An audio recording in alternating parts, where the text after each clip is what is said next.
Good afternoon, everyone, and welcome to Live at 4. Eric Franke is in for Susan Simon, who's on vacation today. What a day, huh? Busy day, yeah. We know a lot of you out there are trying to get your basements dry and that sort of thing. What a rainfall. Never seen anything like it. Historic rain, in fact, drops record amounts of rain in Dane County. Entire neighborhoods still flooded out, and it could be days before we know the extent of damage that'll certainly run into the millions of dollars. Yeah, it's been something. And like we said, a lot of people out there are still trying to dry things out, especially in western Dane County. Yeah, western Dane County, very hard hit, and the western part of Middleton as well. But even other cities now, other communities are coming in with some flood news. The true extent of the damage wasn't known until day broke. From Madison's west side through Middleton, the Cross Plains, and on to Mazo-Manny, people still being rescued this afternoon in the Mazo area, where aerial video shows most of the entire village underwater. Many residents have been evacuated to the fire station. 3 teams with boats have been checking homes and partially submerged cars. Dane County Executive Joe Parisi has declared a state of emergency, and we will talk with him in just a few minutes here on Live at 4. And of course, we also want to know if there's any chance of more weather. Will we have a chance to dry out? There was a moment today, Gary, where I think we saw some clouds. I was starting to get nervous, like we might get more rain. That's the last thing we need. No, you're absolutely right. One more drop we don't need even that. But the good news is I think the threat for rain is dropping as we head through the evening hours. If there are any showers, they'll be out pretty quickly. And then after that, we have a couple of days to dry out. But take a look at some of these rainfall totals. If confirmed, these will be very close to or exceed the all-time 24-hour amount for the state of Wisconsin in a single rainfall. Cross Plains, 15.33 inches. And there were several reports in a lot of these communities, and I picked the highest amount, but Middleton, 11.63, Verona, 11.02, that was just to the northeast of Verona. Shorewood Hills, almost 10 inches. Mount Horeb had a little over almost 6 2/3 inches. Officially, the Dane County Regional Airport in Madison, 3.92 inches. That includes the amounts that fell after midnight through 7 a.m. This morning. That set a record for yesterday and broke the old record by over 2 inches. Now, as we take a look at the 24-hour precipitation estimate, you can see that bullseye right over the western portion of Dane County. In a little closer view, you can see those areas of slightly darker red, 10 to 15 inches from around Middleton over toward Cross Plains and Black Earth, and then also a little area north and east of Mount Horeb. But general 6 to 10 inch rainfall amounts from south of Mount Vernon up toward Prairie du Sac and Sauk City, and as far east as parts of Fitchburg and Verona and the west side of Madison. Now, as we take a look at the Doppler track now, not seeing any showers, at least in our viewing area. A couple of showers out to the east, and hopefully those will be gone before too long. Visible cloud track, you can see some breaks in the clouds. We thought that might pop up a shower or thunderstorm. So far, the temperatures have stayed cool enough, so that hasn't happened. Current temperatures are in the 60s to the lower 70s, so that's good news. The lower the temperature stays, the less unstable the atmosphere is. Dew point temperatures have dropped into the lower 60s, but notice to the north and west, they start falling into the 50s in central Wisconsin. The air is drying out, and that drier air is heading in our direction. So as we take a look at our forecast first, by later on tonight, skies should clear out. Temperatures will drop into the lower 50s early tomorrow morning. Might be a little patchy fog in a few spots. Otherwise, tomorrow look for sunny skies, high temperatures in the middle 70s, and good news there, no rain. Bad news, first alert traffic. Well, there are a number of roads that are closed by high water. The Beltline right now is in pretty good shape, but if you're traveling northbound or southbound on Highway 12 in the Middleton area, I think the Beltline is open, but you can't get off at Greenway Crossing or University Avenue because of water on the ramps there. Highway 14, U.S. Highway 14 is closed from University Avenue in the Beltline all the way out to Mazo-Manny, and Highway 78 is closed north of Mazo-Manny. Highway 69 south of Verona down to Highway PB also closed. So those are the areas that are hardest hit. There are also some secondary roads, city streets that are still closed or very hard to get through because of standing water. That is your first alert traffic. We have to repeat it. Do not drive through standing water. No, yeah, you know, you never know if the road is washed out underneath, and again, if it takes 18 to 24 inches to start floating a car, you start floating away, you're going where that water's taking you. Absolutely. All right, Gary, I'll check back in a few minutes. Thank you. Now, in the city of Madison, they're now taking and talking about the next steps to recover from the flooding. The mayor addressing emergency management leaders and the press within the past hour. Amy Reed was there. Amy, what's the latest from City Hall? Yeah, Mayor Paul Soglin wrapped up not even an hour ago. He was addressing the city's perspective now that the light of day can show just how bad this really is. Now, lots of emergency management leaders were there from a whole host of agencies. Soglin said this covers emergency management, fire, police, streets, parks and rec, and a few others. They're estimating right now about $250,000 in damages, but Soglin said that number could go up in the millions in the coming weeks. He said this permanently damaged some roads and buildings. They also have to get stranded cars out from the middle of roadways. He said people really need to understand just how bad this is. We've seen snowstorms, we've seen ice storms, we've seen tornadoes. Obviously, we've never seen a rain like this and so much damage. And it's just really important that people understand how destructive flowing water can be, even if it's only a foot or 18 inches deep. People in the private sector who came out. There is one dead from this storm. Soglin said he didn't know of any other injuries, and they want to keep it that way. You can see here we are on Gilbert and about Whitney Way, right near the Beltline. Let me step out of the way so you can see this. It's still flooded, and it is barricaded off, water over the road. And the mayor could not emphasize this enough. If you see a barrier like this, do not drive around it. Do not drive over water on the road. This storm has been bad enough. They don't want to see it get any worse. Amy Reed near Whitney Way, the Beltline. Amy, thank you very much. The search for the Madison man who was swept away in last night's flooding is over this afternoon. He was found this morning on Madison's west side. Fire officials and other first responders searched the area. This was off Schrader Road. They looked for him for more than 13 hours. News 3's Adam Duxter joins us. He's in the news center with more details on this tragedy. Adam? Well, first responders searched through the area of Green Tree Park on Madison's west side for more than 13 hours before finding the body of a man they say was swept away during last night's flooding. Now, officials say they got the call last night around 9 p.m. They say 3 people were in the car and they made a wrong turn onto a bike path, and that's where their car was swept underwater.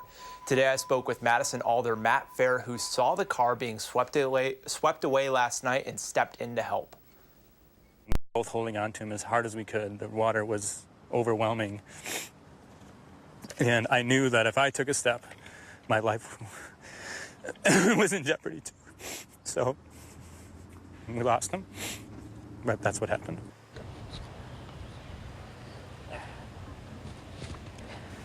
We know tonight that the man who drowned was from Madison and is in his 70s, but yet his name has not been released. Madison firefighters told me today that they made over 50 rescues last night, but unfortunately here on Madison's west side, the waters were just too strong. And we're going to continue to update this story today as we find out more information about the victim.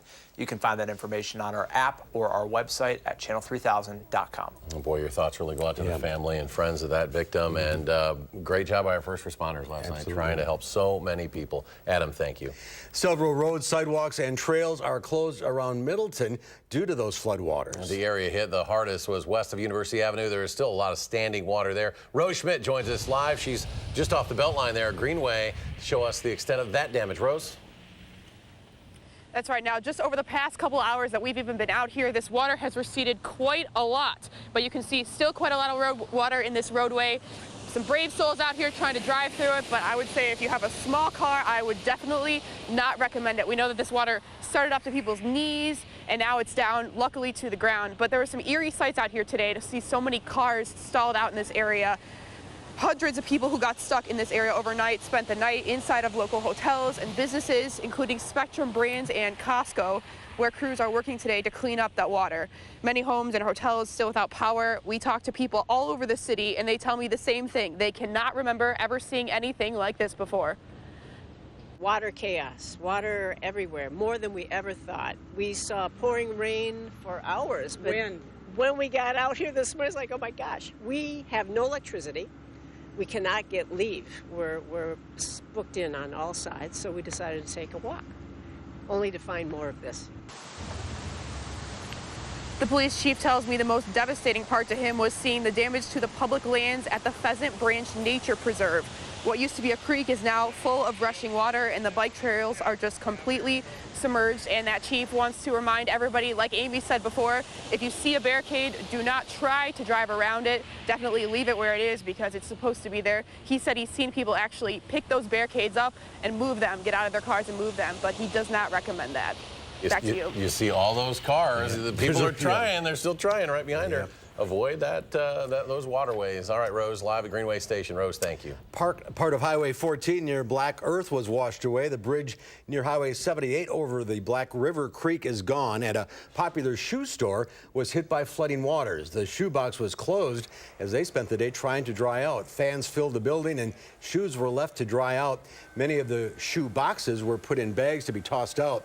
Owner Steve Schmidt says he has never seen anything like it in the 50 years he's been in business.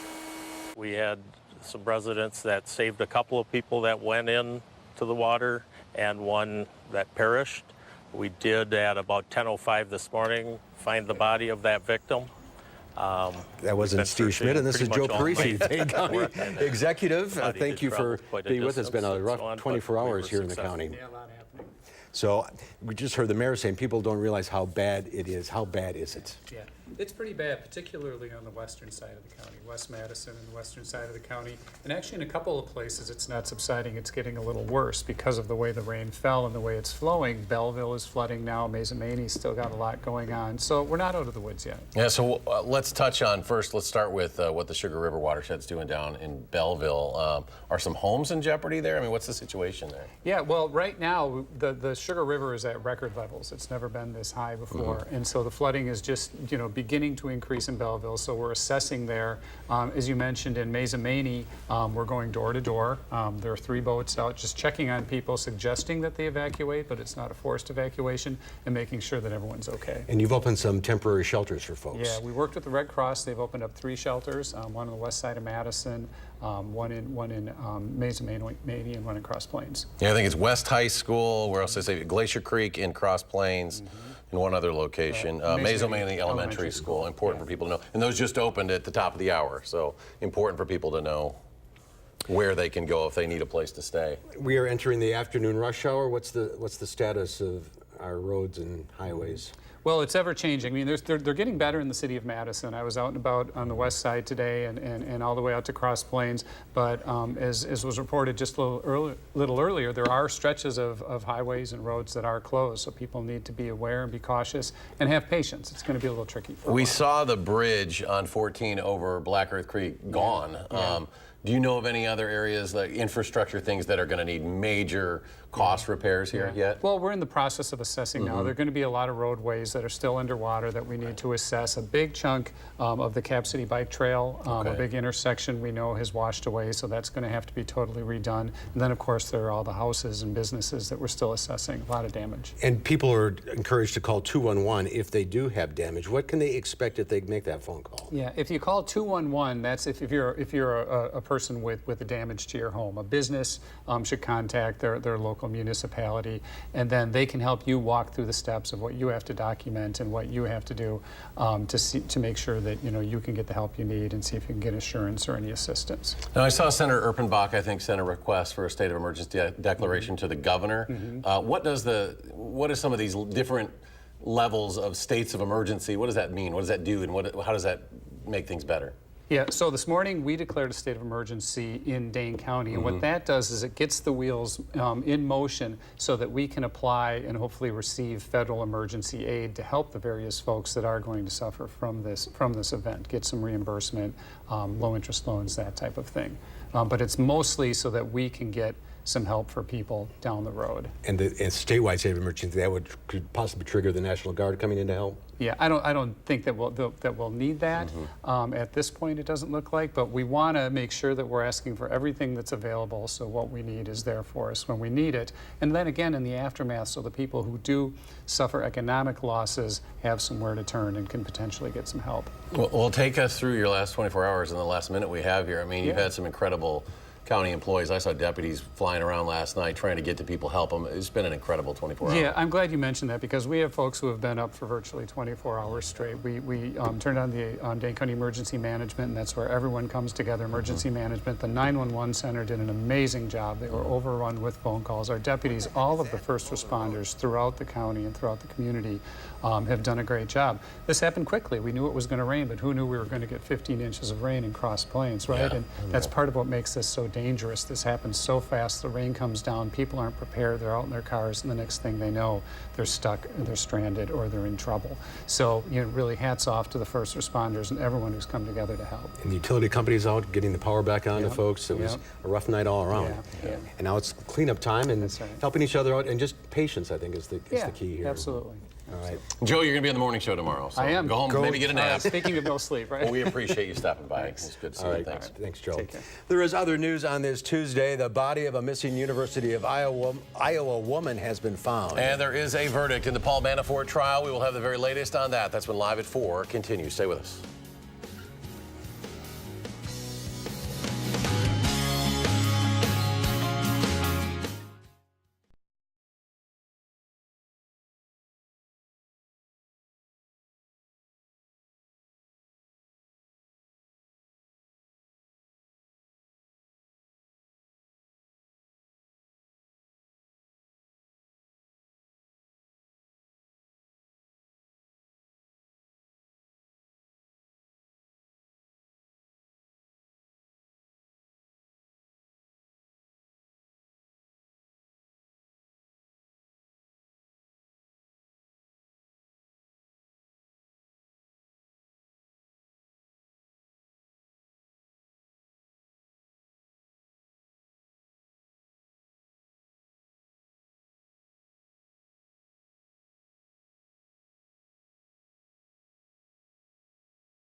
Welcome back. We have a developing story right now. The jury in the financial fraud trial of former Trump campaign chair Paul Manafort reaching guilty verdicts on 8 counts. A mistrial was declared on the remaining 10 counts. The jurors made that announcement in a note this afternoon to the federal jury overseeing the trial that they had a verdict. The jury was in its 4th day of deliberations. They had signaled earlier in the day they were stuck on at least 1 count, but the judge encouraged the jurors to go back, deliberate a little bit more, and suggested he was not ready to consider a partial verdict, so guilty on 8 counts, 10 counts thrown out. Another developing story in the courts. President Trump's former personal attorney Michael Cohen pleads guilty to federal charges. Cohen had faced a judge in federal court in New York. Those charges include campaign contribution violations, tax evasion, and making a false statement to a financial institution. Cash bail was set at $1 million for the man accused in the Waunakee fatal shooting of a 54-year-old woman in front of her son and grandson. 78-year-old Ronald Jenny is facing a charge of first-degree intentional homicide at an apartment complex in Waunakee Friday that killed 54-year-old Julie Anderson. Jenny was in court this afternoon. He's a resident of the apartment complex in the 200 block of Kearney Way where the shooting took place. The police chief said Jenny had a .38 caliber handgun. He surrendered to police Friday after a brief standoff. The Colorado man accused of murdering his pregnant wife and 2 children went before a judge today. Chris Watts facing 5 murder charges, a charge of unlawful termination of a pregnancy, and 3 counts of tampering with the bodies. An arrest affidavit revealed the 33-year-old was having an affair with a coworker and told his wife he wanted a separation. Watts told police shortly after that conversation he saw his wife strangling one daughter and that he went into a rage and strangled Shanann Watts. Police found all 3 bodies after they say Watts confessed and revealed that he hid them in an oil field where he worked. The body of missing University of Iowa student Molly Tibbetts is believed to have been found, and a man has been arrested. The 20-year-old was last seen jogging a month ago near her home in Brooklyn, Iowa. Her disappearance set off a massive investigation and weeks of fruitless searches. Iowa authorities say a body located in a rural area is believed to be her. Police say a man in the U.S. illegally has been charged with her murder. Stocks rallied on Wall Street. The Dow Industrials gained 63 points. They closed at 25,822. The Nasdaq Composite Index added 38, and the S&P 500 tacked on almost 6 for a record-setting close. Well, the great debate, is running or walking better for you? Well, just ahead of Consumer Reports, expert separates fact from fiction when it comes to the health benefits of both types of exercise. That's right after today's forecast. Stay with us.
Take a look at this. It's the largest mosaic in the world. It sits in the center of town in Guadalajara, Mexico. It represents the emblem of the International Mariachi Festival and measures 877 square feet, topping the previous record holder, a wall in New Orleans with the image of its famous carnival. The mosaic was prepared by 15 local artists who worked on it for 2.5 months. Oh, beautiful. It is Tuesday, August 21st. It's National Senior Citizens Day, a day to show support, honor, and appreciation to our seniors. And I'll tell you, after the weather last night, I feel like I've aged a lot. Put on a few years. It's also Poets Day. From sonnets to haikus, there are many types of poetry and poets. Now here's something we all take advantage of. It is Brazilian Blowout Day. That is a hair straightening treatment. It's for women with long. I don't think any. I have no idea what that is. We don't qualify. No, I don't think. But they do have a day just for that. Yeah, I don't think any of us need a Brazilian blowout. We need several days of dry weather. We need a dry out is what we need. Yeah, and fortunately we've got a couple of those days coming up. Will it last though beyond that? Looks pretty gray and ominous out there, but right now no rain. I'll have the first alert forecast in just a couple of minutes.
Well, it was a night of a historic rain across the western portion of Dane County. A flood warning remains in effect until 6 a.m. tomorrow morning for just all the standing water around, and it's this bullseye area, this red shaded area from Madison, just basically over the western half of Dane County that picked up the most rain. And you can see these slightly darker shades of red, 10 to 15 inches north of US 14 from about Cross Plains down toward Middleton, and then another little area just north and east of Mount Horeb, but a general 6 to 10 inch range from south of Mount Vernon and just east of Perry, over to Verona and Fitchburg, the west side of Madison, and then up towards Springfield Corners and Sauk City. That kind of is the boundary of where the worst the weather was last night. Now, if you take a look at Doppler track beginning yesterday morning, things started out quiet. Then we saw some light rain, and then the heavier rain started to move into yesterday afternoon, and it just kind of rained and rained and rained into last night. And then eventually it broke up, but then some more came back during the overnight hours,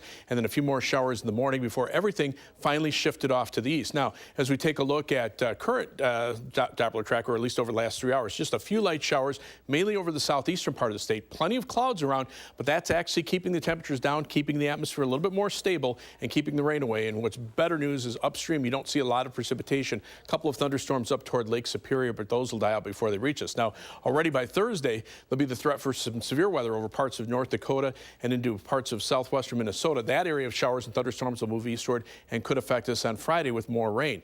If we take a look at the precipitation potential from the USGFS computer model through basically through early Friday morning, not expecting much in the way of rain here. The rain should just be starting late Thursday night, early Friday morning, and then you can see it brings perhaps around 3/4 of an inch into the Madison area. This is through noon on Saturday. There'll be some chances for showers and thunderstorms Saturday and Sunday, but not everybody will see them. And then another round, so that would bring us up to about an inch of rain, and then some more showers and thunderstorms as we head into Tuesday night, and Wednesday of next week could bring an additional inch or so of rain. Very difficult because, just like we saw last night, I mean, some areas will get heavy thunderstorms, and then you go a few miles away and there'll be much less in the way of rain. So pinpointing the exact amounts, but this gives you a general idea what is being expected over the next few days into next week. Perhaps another 2 to 3 inches of rain, and any additional rainfall, not good news for us here. Visibility is right now in pretty good shape, even though we have a low cloud deck. We're not even expecting much in the way of fog tonight because the air will dry out. Live view from the Queen Bee Radio Skycam in Platteville and the WISC Skycam show plenty of low-grade clouds. It looks like it could rain at any minute, but right now we're not seeing any rainfall from those clouds, and the clouds are keeping the sun away, keeping our temperatures down, and that keeps us a little bit more stable and makes it a little less likely that we'll see any additional rainfall. High today 74, low temperature 62. Right now we're at 70 with cloudy skies, winds out of the north-northwest at 10 miles per hour.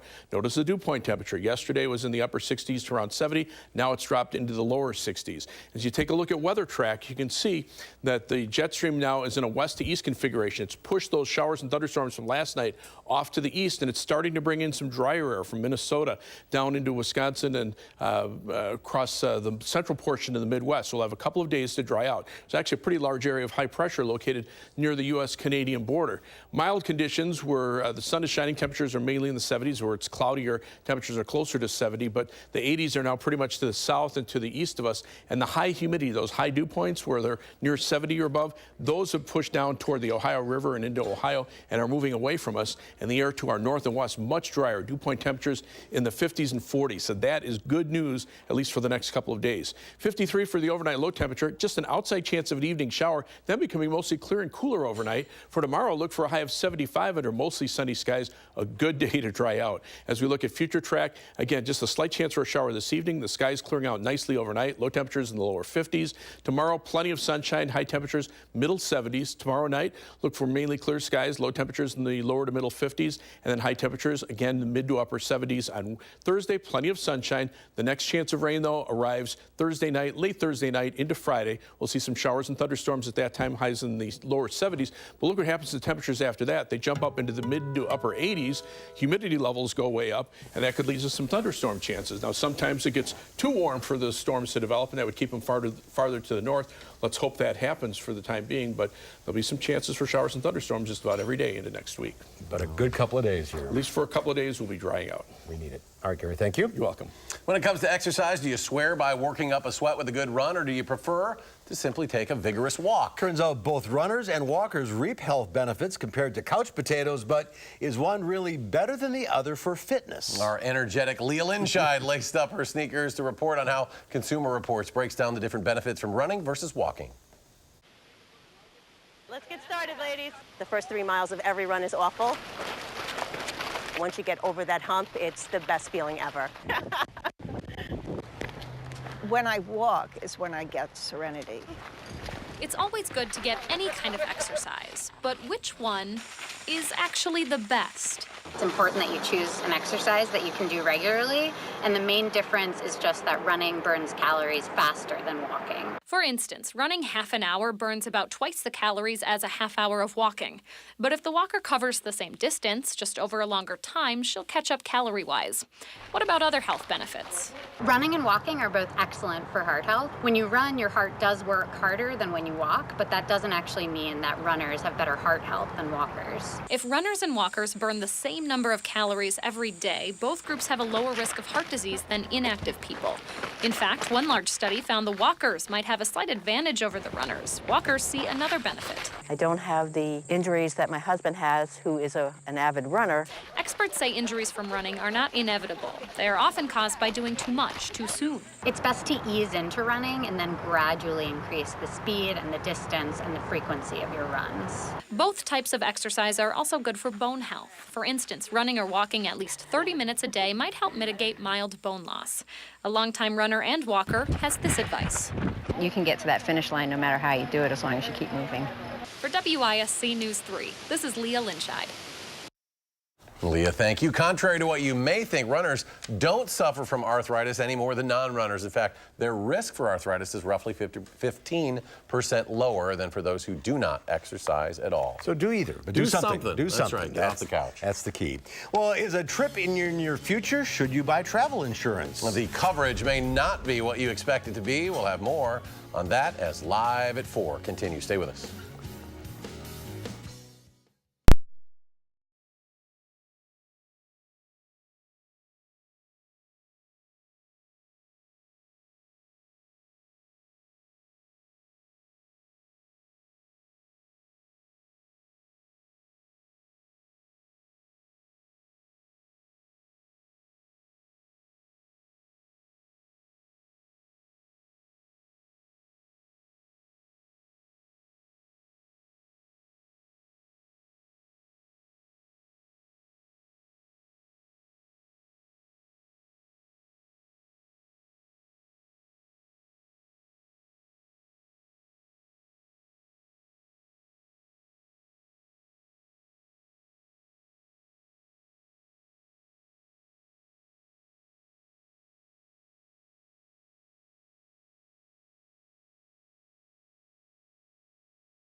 Here's a live look at the UW Memorial Union Terrace. They lost one of the piers at the Hoofer area during last night's storm. But so much water. Yeah, look how high that is. It is. Well, AAA says nearly 40% of Americans are likely to buy travel insurance for an international flight. But a new report from a U.S. senator is warning that the coverage might not give consumers the protection they were expecting. Chris Van Cleve reports. I could just feel my blood boiling. Laura Tropiano spent nearly $1,100 on flights to Europe for her and her husband Matt, a Marine veteran who did tours in Iraq and Afghanistan, to celebrate their second anniversary. With the trip 10 months away, she bought travel insurance through the airline. You book the trip, you've got this great plan. What happens? So about a month after we booked the trip, I found out that I'm pregnant with my daughter. And she's due October 21st. And our flight to come back from Europe was October 19th. So naturally, you can't fly when you're that pregnant. While the insurance covered illness, it did not cover pregnancy. Her claim was denied. The only thing skimpier than airplane legroom is the coverage of these insurance policies. A review by Senator Ed Markey's office found nearly all major U.S. airlines and online booking sites sell travel insurance, typically requiring customers to click yes or no to purchasing before being allowed to book a trip. The report found what it calls questionable travel insurance marketing practices for policies that offer minimal coverage and often erect hurdles to the payment of claims. Consumers are being tipped upside down, money is shaken out of their pockets, and it's split between the airlines and the insurance companies, and it's just plain wrong. Just 2 companies underwrite all those policies. In a statement, the U.S. Travel Insurance Association said the industry was not contacted by Senator Markey, adding travel insurance is a valuable product that protects consumers' financial investment. The group recommends that travelers fully understand the coverage options they are purchasing to make sure it fits their needs. The purchase of travel insurance is voluntary. The solution ultimately is a more informed consumer, by which I mean people actually reading the fine print. For Laura and Matt, the airline refunded the taxes on their canceled trip, but they were out more than $700. We reached out to Norwegian, the airline that Laura was flying. The airline says it believes its trip protection and cancellation policies were properly followed. However, it's going to offer a goodwill refund of the remainder of Laura's airfare. Chris Van Cleve, CBS News, Washington. Read the fine print. That's right. That's very valuable advice. Well, summer may be winding down, but grilling season isn't, especially with all the fruits and veggies at the peak of their seasons. When we come back, Angie Horkin from the Wisconsin Beef Council has some steak recipes using the bounty of the season. That's when Live at 4 continues. Stay with us.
Well, of course, with all the flooding last night, there are some road closures. The live view from the DOT traffic camera, the Beltline at Gammon Road. Traffic is moving steadily northbound, although at times you see the ramp from Gammon Road backed up there onto the ramp. But it's hard to get off. I don't think you can get off at the Greenway crossing or at University Avenue because the ramps there are flooded.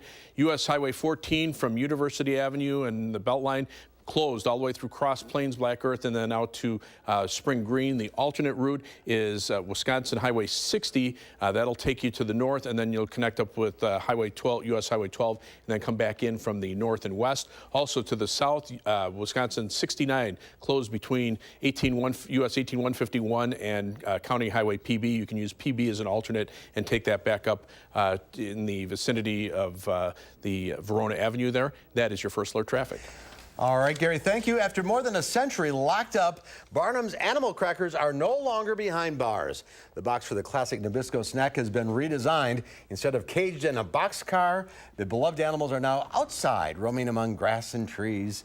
This change comes a year after Ringling Brothers and Barnum and Bailey Circus shut down the Big Top, citing high operating costs. Well, hopefully your grill survived the rains last night. Angie Horkins here from the Wisconsin Beef Council. If your grill's good, you're good to go. Right.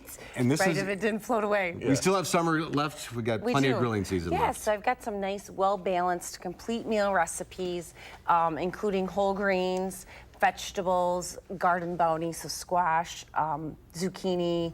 And steak. And steak, of course, and tomatoes. Tomatoes are still ready. Yeah, tomatoes everywhere. So, both of these recipes, you can use kind of any steak. I use top sirloin for them, but this first one we're gonna make calls for top round. So if you're gonna make top round, which is super lean, you wanna marinate it. So it calls for a marinade of lemon juice, garlic, olive oil, a little fresh thyme, a little honey.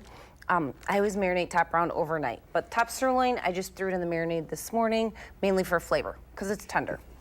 So I grilled it, and now I've got the brown rice. So 3 cups of cooked brown rice. And when I was grilling my top sirloin, I grilled 1 yellow squash and some asparagus. Right on the grill. Right on the grill.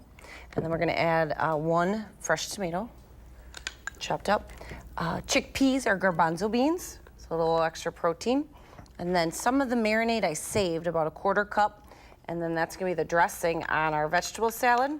And that's safe to use. That is unlike because, a chicken marinade or something. Well, I didn't put it in the bag. Okay. Now, you just kept it separate. if you do use marinade on raw chicken or raw beef or raw pork, you can use it, but you need to bring it to a boil and let it simmer. I think you only need to boil it 20 seconds. But you just bring put it some to a boil. aside. I just put some aside because I don't want to take the extra time to boil it. Okay, so if you want to plate some of that, Mark, I'll put the steak on top. Eric, you want to help? Sure. Or Eric, yes. Looks fantastic. What do we got for plates here? A hodgepodge of plates. Just 1 plate. This looks great. Oh, okay. There you go. How much we want on there? However much you like.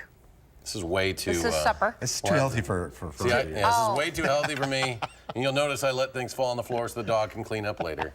Okay, so put some steak on. So that's our top sirloin in our farmer's market vegetable and beef and brown rice Boy, that's salad. beautiful. That's great. Right. Looks kind of fancy, but it's not. Yep. Okay, so now that's the trick. Second top sirloin, I just grilled with a little salt and pepper, and then I did a spaghetti squash in the oven. So just cut it in half, put it down, scoop out the seeds, put it in the oven, an hour, 350, and then I put it in a skillet with 2 tablespoons of butter with some edamame. So thaw frozen edamame, about 1 cup or half a bag, and then sprinkle with a little Parmesan cheese and basil. And then you're just kind of heating up the edamame and the squash. So it takes about 10 minutes. You can do that step right when you're grilling, and then top it with your top sirloin. So, you know, other than making your squash, make your squash ahead, and then pull it out with the fork, shut it up so it looks like the spaghetti. I would never put that stuff together. Oh, it's very, very good. Yeah. Yeah, the Parmesan Beef goes pretty much cheese with anything, man. and the steak. You grill it, it looks like that. Exactly. And it's a great way to use up spaghetti squash if you have a garden and you've got a lot of garden bounty, so it's a great recipe to use that. And you can use any cut? Definitely use any cuts of steak. The grill ready ones, just salt and pepper them. But you know, if you want to use a leaner cut, eye round or top round or a chuck, marinate them for tenderness. And the red is okay? Definitely, that's a nice 145. That is perfect. So beeftips.com is our website. Click right on. Of course, help yourself. I forgot the forks for you I guys. like it, a little pink in there like that. So Well, that's good. click right on it as seen on That TV. marinade's Yeah, good. yeah, it's good. A little honey, a little fresh lemon juice. The Oh, lemon yeah, that juice is is nice. the acid that breaks down the fibers that tenderizes it. Beeftips.com. Beeftips.com. Ange, thanks for coming in. You're welcome. Good to see you. And you're on Facebook and Pinterest? Pinterest, Instagram, Twitter. The whole thing. I think so. All right. Yeah. Very social. Ange, thanks. See you next time. We'll be back with one final check of your forecast. That's really good.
Gary's back. Hopefully the rain done for a while. Yeah, I think that app is going to come in handy for a while between the traffic and the weather.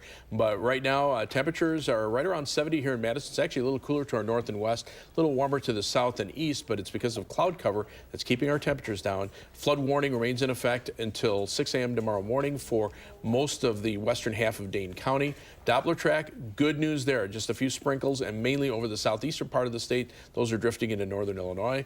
Otherwise, look for temperatures to gradually fall into the lower 50s by early tomorrow morning. Skies will clear out overnight. Not even expecting any fog because the air should dry out. And then tomorrow looks like a nice day with lots of sunshine and a high temperature of 75. About the same for Thursday before the next chance of showers and storms arrives late Thursday night into Friday. Open the windows for a couple of days. Yeah, well, some You might people, have to if you got water in the basement. If the water's over the top of your window, you Well, might. maybe on the second floor. Yeah.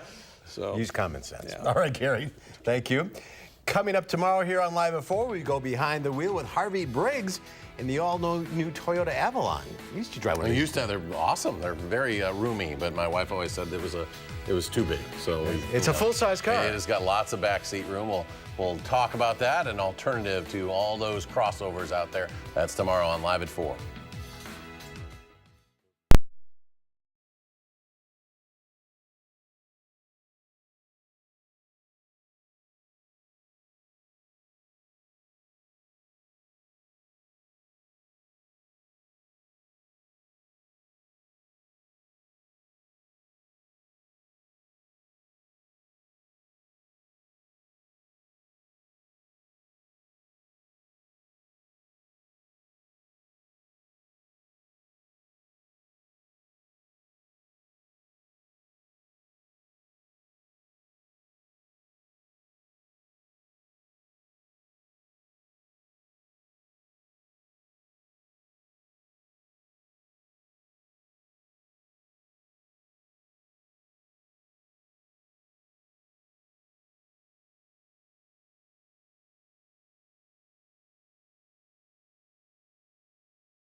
And today's final touch, puppies are on the menu at a restaurant in Taiwan. Now hang on, don't get too upset. These Shar-Pei puppies are made out of ice cream.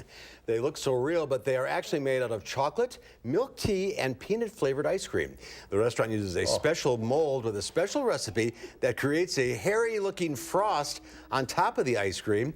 It's frozen at minus 30 degrees Celsius, so it'll keep shape long enough for staff to color the puppy's eyes with chocolate sauce before the wrinkled features of the dogs start melting.